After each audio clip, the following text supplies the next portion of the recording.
Campaigners for Britain to leave the European Union have a meeting in Newport later.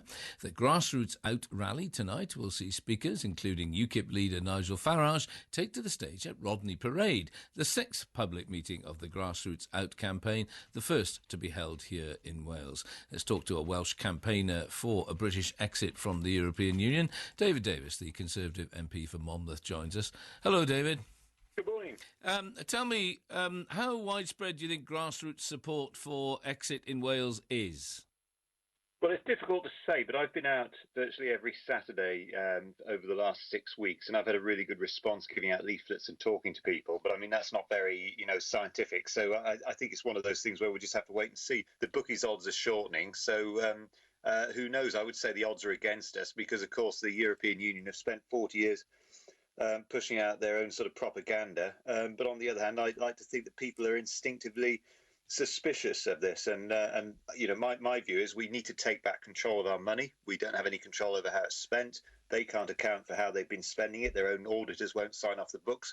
We need control of our borders. The idea that some are putting forward that the EU should be able to solve the migration crisis is an absolute farce, given that they've helped to create it. And I think we need control of the laws. I mean, with all due respect, who's in power at the moment in Westminster and in Cardiff. We know that Carwyn Jones and who David Cameron are, but nobody knows who the European commissioners are. I shouldn't think there's more than a handful of people who can name one of them. The problem is that while some people would agree with some of that, it's a very rare animal who agrees with all of it. Most of the anti-European sentiment, comes from people who want more sovereignty back, who don't like foreigners settling in Britain, or who think we could trade with other countries independently. But you can't prove any of the above. Let me pick through that. I mean, I am married to a foreign national, as it happens, from Hungary, and if she had a vote, she'd vote to come out. So, this is nothing about not liking foreigners. Absolutely far from it. In fact, that's a constituent part in the vote of some people.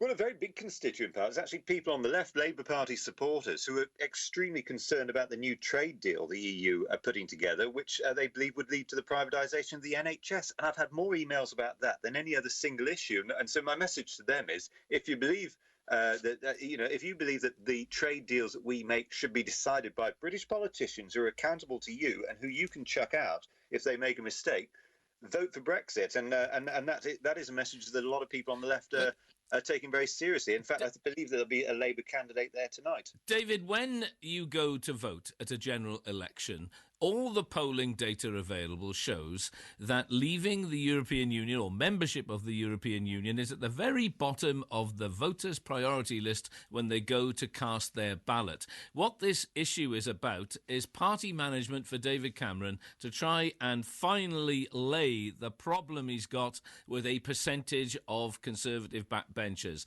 Nothing more, nothing less. Well, no, he promised a referendum, and he's delivering on that promise, and I really welcome that. And one of the things that the polling would also show is that one of the huge concerns people has is over immigration.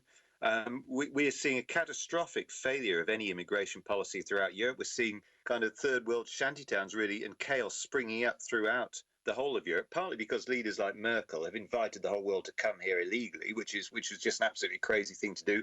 The EU now want to get around this by parcelling out well over 1 million migrants to various parts of the EU, and they've said that should include Britain. They want to give visa-free travel to the whole of Turkey, and that would mean almost inevitably large numbers of people coming here. And people are concerned about that, okay. and that is one of the big things that worries people when they go in and vote at any election. David Davies, MP, thanks for joining us this morning.